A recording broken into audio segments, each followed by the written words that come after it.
Selamat pagi anak-anak semuanya. Hari ini kita akan belajar SBDP tema 1 Selamatkan Makhluk Hidup, subtema 1 Tumbuhan Sahabatku. Hari ini kita akan belajar mengenai karya seni patung. Di antaranya fungsi patung, patung berdasarkan bentuknya, bahan pembuatan patung, dan alat pembuatan patung. Sebelum kita mengenal karya seni patung, kita akan memahami dulu tentang karya seni rupa.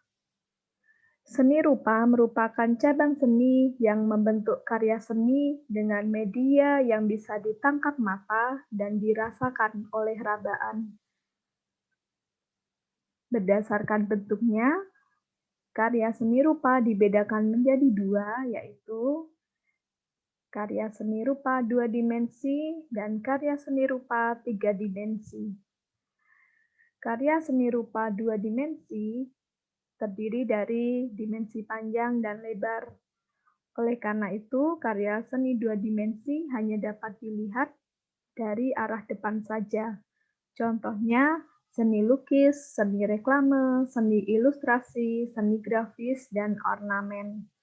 Sedangkan karya seni rupa 3 dimensi terdiri dari dimensi panjang, lebar, dan tinggi, sehingga memiliki ketebalan dan volume. Karya seni 3 dimensi ini dapat dilihat dari segala arah. Contohnya seni patung, seni kriya, dan seni dekorasi.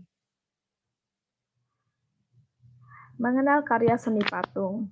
Patung adalah karya seni 3 dimensi yang meniru bentuk manusia, hewan, tumbuhan, ataupun benda yang dibuat dengan menggunakan teknik tertentu.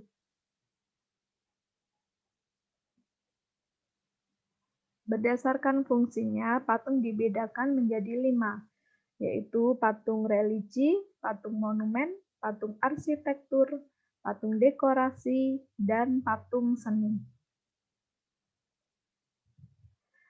Patung religi.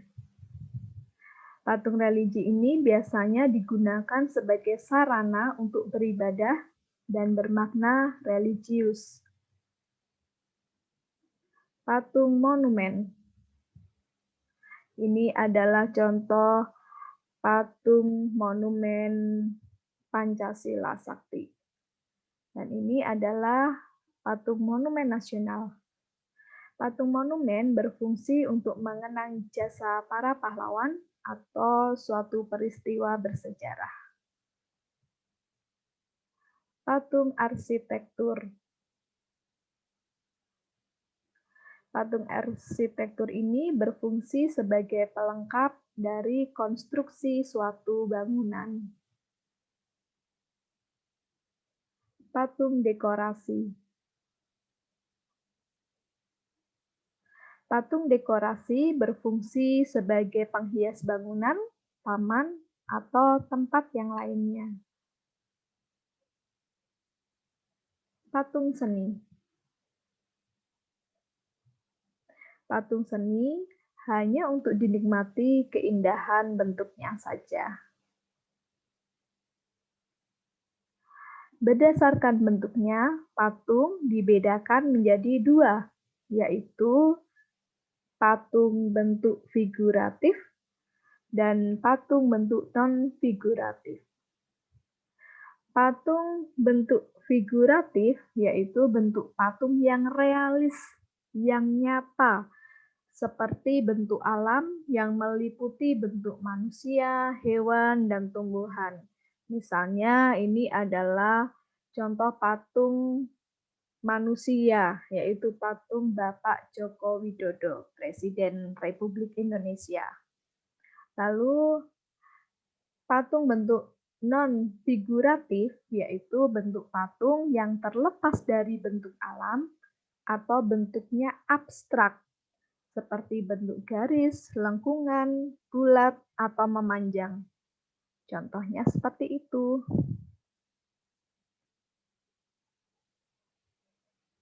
Alat dan bahan pembuatan karya seni patung. Yang pertama, bahan pembuatan karya seni patung dibedakan menjadi dua. Yang pertama, bahan lunak. Bahan lunak yaitu bahan yang empuk dan mudah dibentuk. Contohnya tanah liat, plastisin atau pledok atau malam atau lilin, dan juga sabun. Nah, untuk tanah liat yang akan digunakan untuk membuat patung harus bersih dari kerikil, rumput, dan benda lainnya, serta tidak boleh terlalu lembek ataupun terlalu keras. Dan pembuatan karya seni patung yang kedua adalah bahan keras.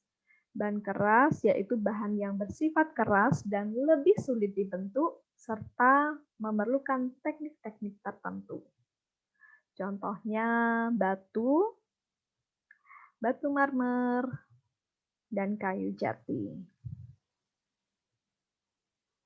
Kelebihan dan kekurangan bahan pembuatan karya seni patung berdasarkan bahan lunak. Kelebihannya, patung dari tanah liat mudah dibentuk atau patung dari bahan yang lain mudah dibentuk. Tetapi pada patung dari bahan tanah liat memerlukan proses pengeringan yang lebih lama.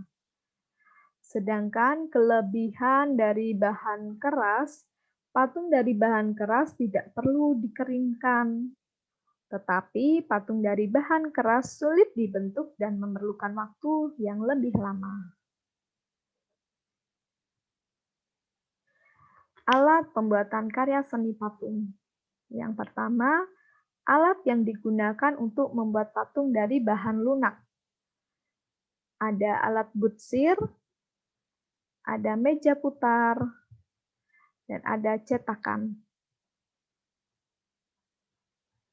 Nah, berikut contoh alat butsir yang digunakan dalam teknik pembuatan patung. Lalu meja putar, dan juga cetakan. Nah, ini contohnya membuat pot menggunakan bahan lunak yaitu tanah liat dengan meja putar sebagai alatnya.